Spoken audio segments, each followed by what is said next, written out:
This is Jim Gunther discussing the seventh film's adaptation of one of John Donne's Holy Sonnets. This is the beginning, one of the early scenes in the film. It's a crisis where, in one of the opening scenes, we see Mary standing before the principal of the school, who's sitting at the desk. The room is dark, and the principal sits with her hands folded, looking askance at Mary as she tells her that she can't stay at the school because his sister has not kept up her tuition. The epitaph in its Gothic font had just hung on the screen. I've run to death, and death meets me as fast, and all my pleasures are like yesterday. The soundtrack is soft and ominous throughout this scene. In this frame, Gilchrist stands as she had met death. She stares blankly into space, looking as if perhaps she had run to death and all her pleasures like yesterday. Incorporating the theme of the sonnet, the dimly lit room its windows with curtain drawn add to the feel that death is in the air. And we learn that Jacqueline is Mary's only living relative. All the others are dead. The principal says that she has discussed the matter of Mary's tuition with Miss Gilchrist. We have no way of suspecting at this point that Miss Gilchrist may be a Christ-like savior. The name Gilchrist, being some perhaps foreshadowing. The entire time the principal is speaking, Gilchrist stands motionless, even as she follows Mary out of the office. She walks as if in a trance. And this is the don't come back scene, where Gilchrist closes the door behind her. She shuts out the principal and immediately tells her, Mary, don't come back. And Gilchrist repeats the command, no matter what happens to you, don't come back. Gilchrist stands solemnly in her heavy black dress as she warns Mary. And again, that the epitaph, which I've included below, I run to death, and death that meets me as fast, are still hanging in the air as we follow the scenes. The death motif from the sonnet appears again in this moment as well.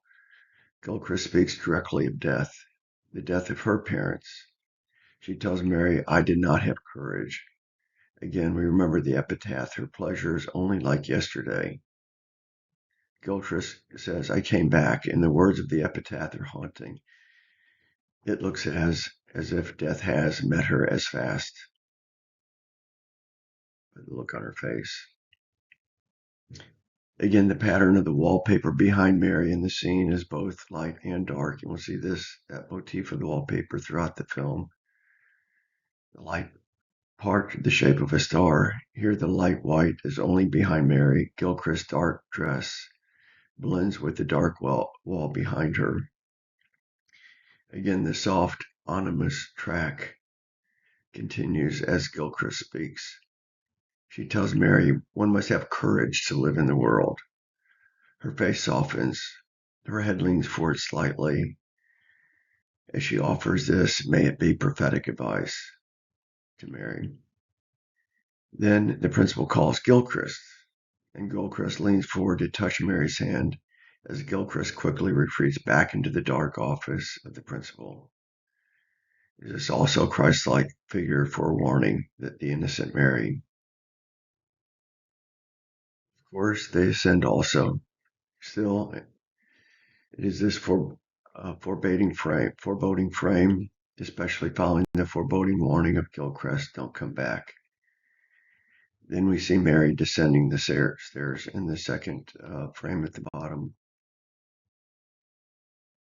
So next I'm going to move to the scenes at the end of the film where Jacqueline is literally running to her death. This scene is toward the end of the movie when the cult leader Bruns tells Jacqueline that she can go. Here she is going, her dark shadow as if in the shadow of death, crying as she walks out the door. Again, the The theme of the sonnet, death,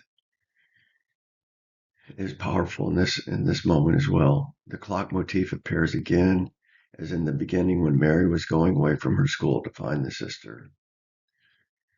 Again, the room is dark and ominous. Here in the dark figure of Jacqueline, the film poignantly represents the death concept of the Holy Sonnet.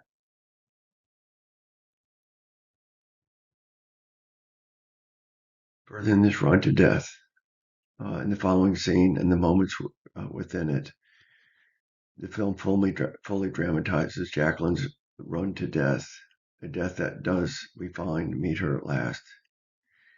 Here she steps outside into the darkness. Each moment, Jacqueline is in darkness. We know that this is also spiritual darkness, as she has sympathized with the devil worshippers. Again, the epithets run to death is central to these closing scenes of the film. Continuing the thematic run to death, again, we see this dark frame. I love this particular, the top right frame, where we see that a frame are very similar to that several times in the film. Jacqueline, framed in this way. She looks afraid as if running from death. And here again, the film literally has her running from death. And we will see that she is running to death. Her death throughout the film is of solemn black funeral attire.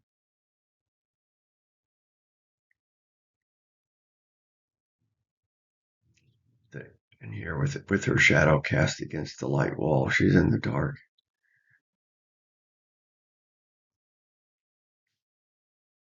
In this scene, we see the man, barely can see the man lurking above her on the steps, waiting for Jacqueline, waiting to kill her. Jacqueline begins to run. The figure in hiding is dressed in black, his face barely lit. We barely see his face as he lurks in the background. Jacqueline, too, is dressed in black and blends with the dark background. Shadows cast about. In the bottom right frame, she almost can't be seen. She's in the shadow of death as she runs. The film here continues to directly embody the death theme of the sonnet, especially in the first three words, I run to death. Here again, this frame captures a beautiful moment where Jacqueline is running from the would-be murderer who pursues her in the darkness. Almost the entire screen is black. Jacqueline almost looks angelic as she looks back toward her pursuer.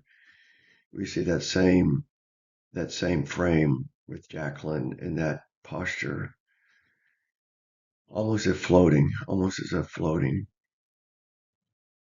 on the right, here on the right side. Then below, she blends into the darkness. We barely see her, and even momentarily we can't see her. She's completely blends with the darkness.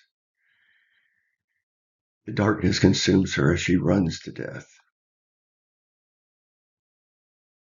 Finally, she returns home again, behind her in fear of the killer. She again looks behind her. She comes up the step framed by balusters, and we note that the balusters on the right side of the frame in this moment, and then in the second frame here as she runs up this. Well, here she's so tired she barely has the energy to walk up the steps. But here the balusters. In the second frame, she's behind the balusters as is in prison. And then she comes up the steps with her room number 7 on the door ahead. Her dark figure set against the motif of the wallpaper. Again, a pattern similar to the wallpaper behind Mary at the beginning of the film. A star-like pattern. At first, the number 7 is on the left side of the screen. Excuse me, on the right left side of the screen and then on the right. And then here,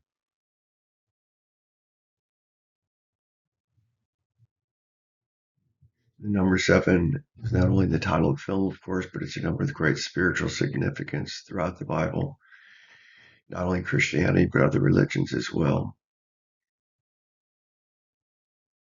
Think of the 7 trumpets, the 7 deadly sins. Of course, the 7 deadly sins is not in the Bible, but the sins are. And then Mimi, she confronts Mimi as Mimi's coming out of her apartment. Mimi says, "I'm dying. It keeps coming." And here she's saying, "Death keeps coming. I'm dying." Her shadow, you can see, casts this low shadow on the wall, both on a background of darkness. Jacqueline on the left, Mimi on the right, with her shadow cast low on the wall. The motif of the light wallpaper between them.